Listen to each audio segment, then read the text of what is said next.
Hey guys, well it's about 23 degrees out and it feels wonderful, and we got some light, so hopefully this video is a little bit better quality. So in this box we have some bolt-on hooks. I got these for the $3.95 loader bucket.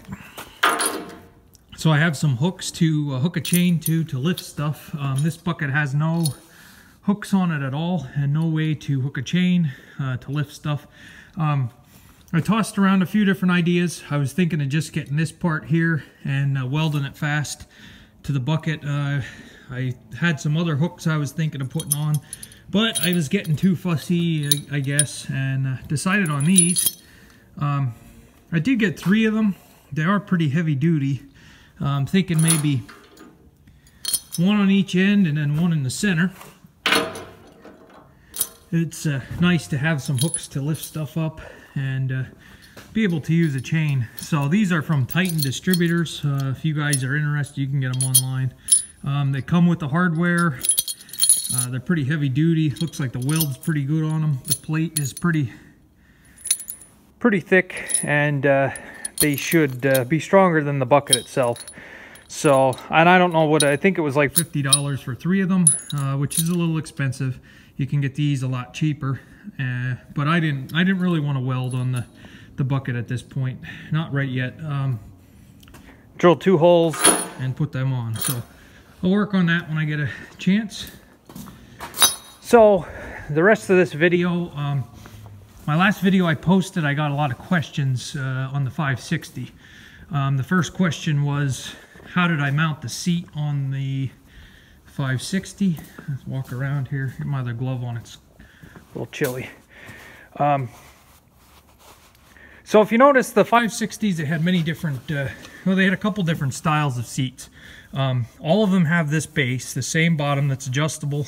You can slide front and back. This base was kind of standard. This is the one that has the toolbox in the back. Now the top part here, I have seen some of them. Get around here. Some of them have the spring, just like an old Farmall M seat. And then you have this style. This is the base. Now this will pivot, if I can pivot it side to side. And on top of this, this track was already on. I don't know if that track will be on yours, if that was part of the original 560 seat or not. But this is an adjustable track that somebody put on. And then on top of there, there's holes drilled. I'm hoping I can show this on camera. There's holes drilled, and then there's cross members that go across. And the cross members are just those flat bar with all the little holes in them. You can pick them up at the hardware store. And then it's just the 4 bolts for your main seat. Let's see if I can get around back and get a shot of that. These seats are very common and they're very popular. I forget the exact name. There's a certain name for this style of seat. I think it starts with a G, something like that. But there are many companies that manufacture them, and they come in all different colors. If you have a John Deere, you can get a yellow one. If you have a Ford, you can get a blue one. You see these on Fords a lot. So here you can see, now this is just here.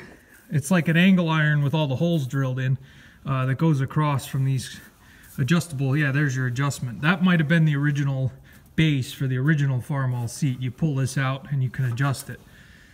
If you don't have these slide rails, I would say you'd probably have to put some steel on here and basically just make yourself a square box. Now if you don't have this base and you just have the box down here, or if you have the spring pan seat, then I don't know, you'd have to do some fabricating to make this one work. Now you see how much this moves. It does move around a little bit more than I'd like, and that has to do with a little bit here. Probably could use another bolt. If I put another bolt there, that'll make it solid. But this seat was the one that was on the 685 and was to the point where it wouldn't adjust. It was all rusted fast, and it was kind of getting to war. So while I'm going into this, I'll talk about tractor seats real quick. Okay, that seat was on the 685 when I bought it. Couldn't adjust it, wasn't comfortable. I put 150 hours on the 685 this year. Went to my New Holland dealer. They had this one on the floor for $79. might have been $69 or $79, somewhere in there. These seats you can get at Tractor Supply, I know, right now for $99. Most dealerships have them for around the same price. It's about the cheapest seat you can get, and that's functional. That's going to be halfway comfortable. You have the backrest, the armrests on the sides. Like I say, these are kind of common on Ford tractors. I don't know why it was so cheap at my dealership, but I knew what they were at like the big box farm supply stores, and this was on sale. It wasn't in the box, it was just sitting there. So I don't know if somebody bought it and tried it or what. Now, to mount it on the 685, I'm hoping this camera's picking this up. This was already here. Somebody had made this platform here. They had to make a steel platform to elevate it because the original seat, the case seat, it's a little bit taller of a seat. This one, they had to bring it up a little or you'd be sitting pretty low. And even when I mounted it, it was too low for me. I'm 6'2", I'm pretty tall, and pushing this foot throttle all the time constantly, your knees were up too high. So I got some real heavy washers under here and stacked them up to bring it up another inch or more. So I might have to do the same modifications for the 395. Now I'll take you over there. And like I say, I have the same seat to go on. This is the case seat, and it has its own mechanical suspension under there. And yeah, I'm gonna have to do some fabricating to make my seat work. There's a glove down in there I have to dig out. So the reason I just got a $99 seat for this backrest, the cushion is, what was it, $112. Was about the cheapest. This bottom one was like $120. So you figure you'd have over $200 in just replacing the two cushions. And this one also is rusted fast and you can't adjust it. So did I want to spend over $200 to just replace the cushions on a seat that I can't adjust, or just get a $99 seat? And I'm ready to roll. So we're gonna do that. I had thoughts of getting the right seat for the 560. They're $230. That's a lot of money to throw into a seat. I know there's a lot more that are more expensive. You can pay $1,000 or more for a seat if you have a newer tractor that's pneumatic or hydraulic. You're talking a pretty good investment just for a seat. But 230 bucks. I didn't want to spend that much to get the right seat. Maybe someday I will. And I had thoughts of taking that seat off and putting it on this one and getting the right seat, but we're not going to bother doing that. We'll have 3 tractors with the same identical seats on them. Where are we at here? And of course the 986, that could also use a seat, but it's spring suspension. It's simple. There's no air lines to go bad. There's no oil to leak. I can adjust everything on it yet. To make it more firm, you just crank the knob to tighten up the spring tension. It's got one armrest. It's good enough. A lot of guys rip them off. I left one on. And basically it's just the backrest that's bad. So I might just pick up a backrest someday, but for now it's good the way it is. I probably won't do anything.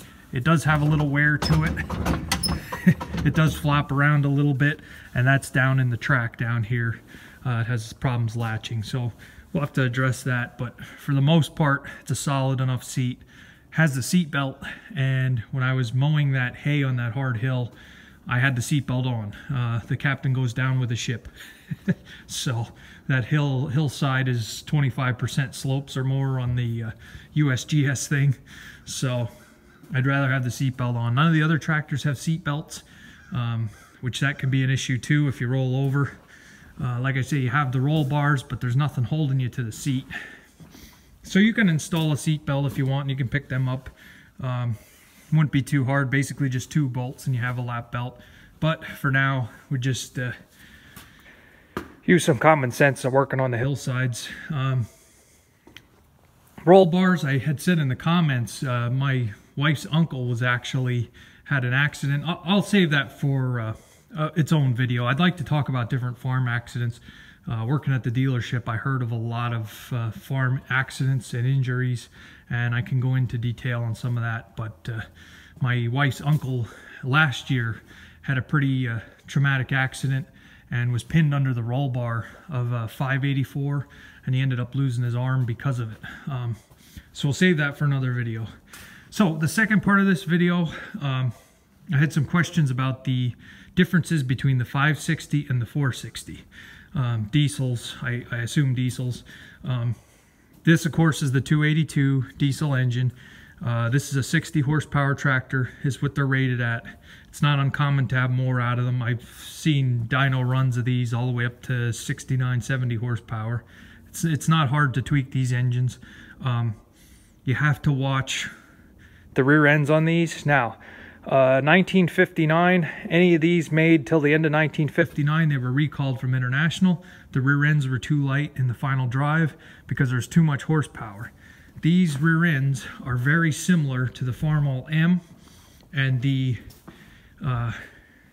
like the 400s. It's basically the same exact design with similar parts. In 59, they had a recall.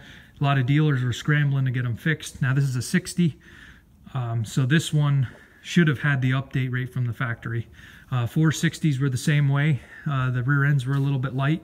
Now the 460s had a smaller diesel engine, and I've heard from many guys, they'll argue with you. I've heard this many times that they say the 460 and 560 are the same exact tractor.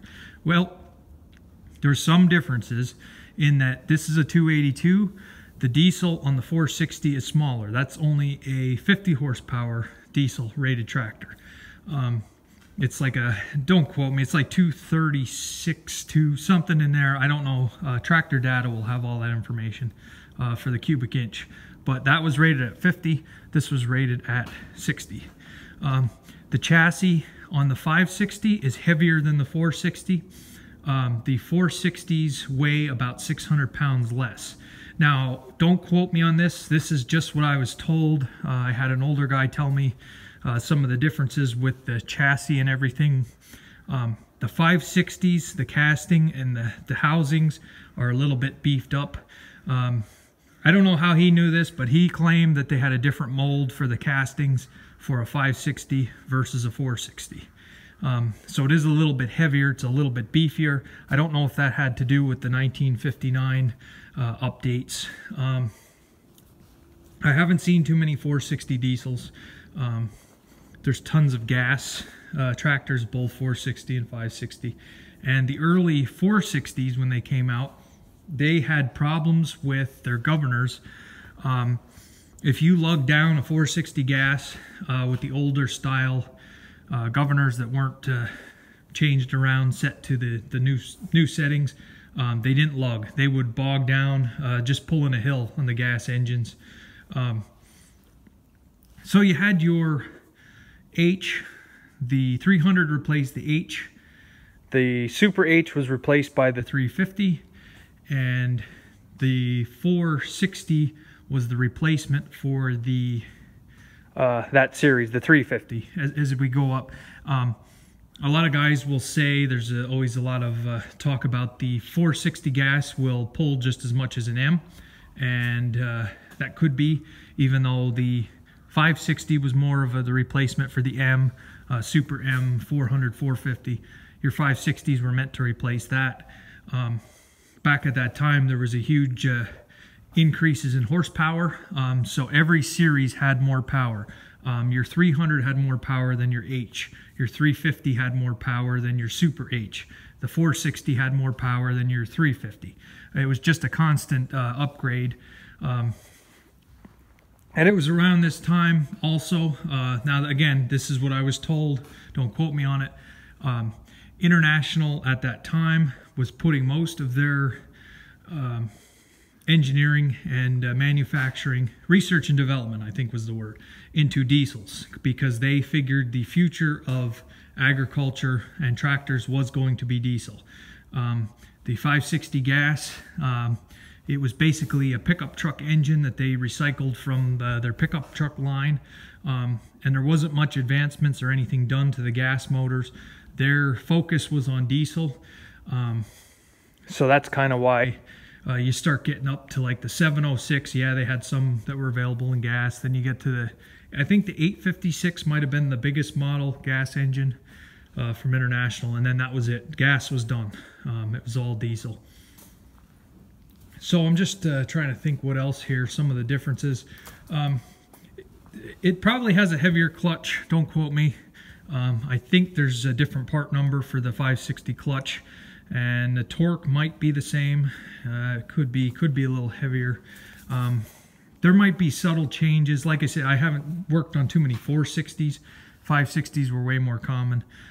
There might be differences like the diameter of the brake discs. They could be a little bit bigger, stuff like that. But just in the actual castings with everything, this is going to weigh 600 more pounds than your 460. So I hope I answered some questions. I'm over 15 minutes. I got to end the video because I'll never be able to get it uploaded. If anybody has any other questions, I'll try to answer them in the comments. So that's some more information on the 560 here, and the seats, different tractor seats. And like I said, for 99 bucks, it's simpler is better. So thanks for watching, guys, and I'll come out with a video on some farm accidents and what to watch out for. So thanks for watching.